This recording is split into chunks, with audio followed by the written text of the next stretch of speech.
Saudara-saudari terkasih, hari ini Minggu 23 Mei 2021, Hari Raya Pentakosta.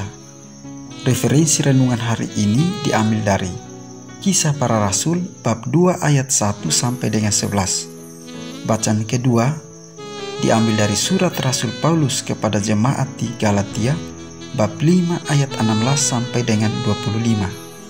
Dan bacaan Injil diambil dari Injil Yohanes bab 15 ayat 26 sampai dengan 27, dilanjutkan dengan bab 16 ayat 12 sampai dengan 15. Saudara-saudari terkasih, Hari Raya Pentakosta mengakhiri masa Paskah. Hari Senin kita akan melanjutkan masa biasa pekan ke-8. Meskipun demikian, Gema Paskah hendaknya tidak pernah berakhir.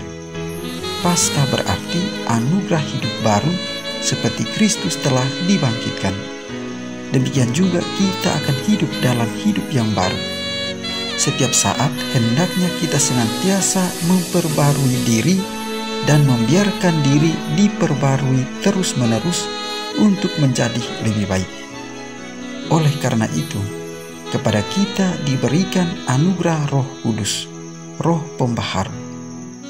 Liturgi gereja telah mewartakan kegembiraan Paskah dan mengajarkan perlunya menghidupkan suatu kehidupan yang penuh sukacita di dalam mewartakan kebangkitan Kristus yang merupakan pusat iman kita.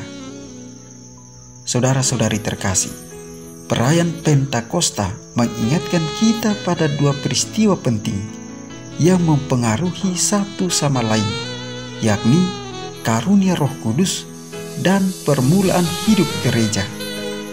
Karunia Roh Kudus itu dibicarakan di sini dalam konteks kelanjutan misi Yesus dan misi para murid. Para murid diperintahkan untuk mengasihi Yesus dengan mengikuti perintah-perintahnya, dan untuk bisa melaksanakan itu, mereka diberi pembimbing dan guru, yakni Roh Kudus.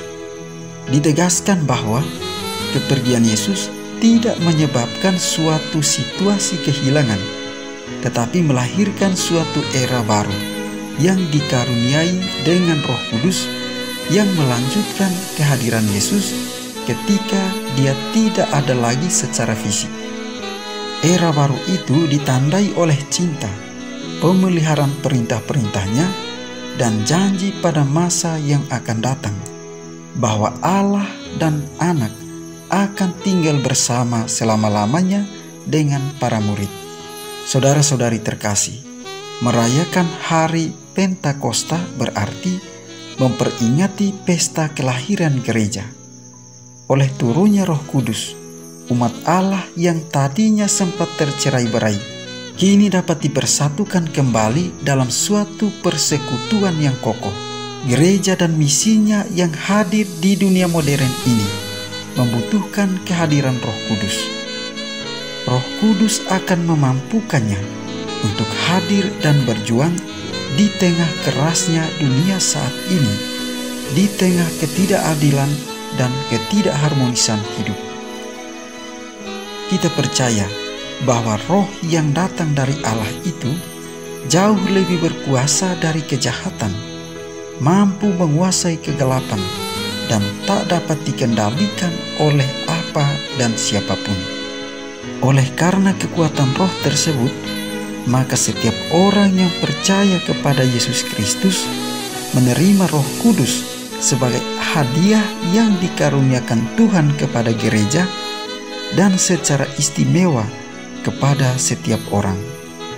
Tandanya orang memiliki Roh Kudus adalah kesiapannya berbuat baik dan menyenangkan orang lain.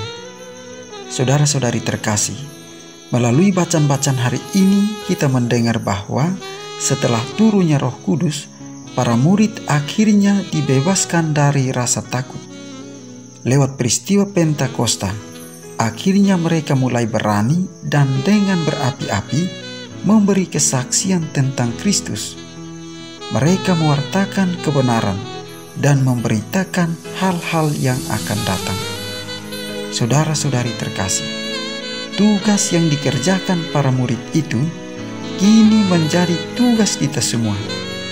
Sebagai pengikut Kristus, kita diminta untuk tidak takut dan harus berani menjadi saksi Kristus.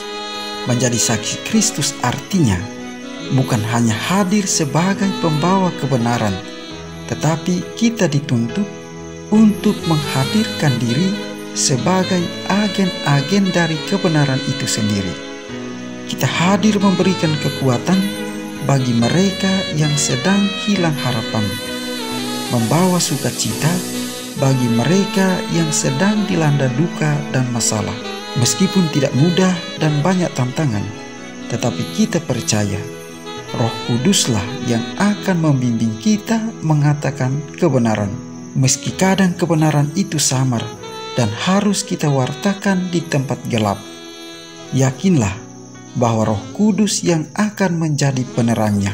Roh Kudus akan membimbing, dan dalam terang Roh kita akan mampu menjadi saksi dan mewartakan kebenaran. Semoga Tuhan memberkati.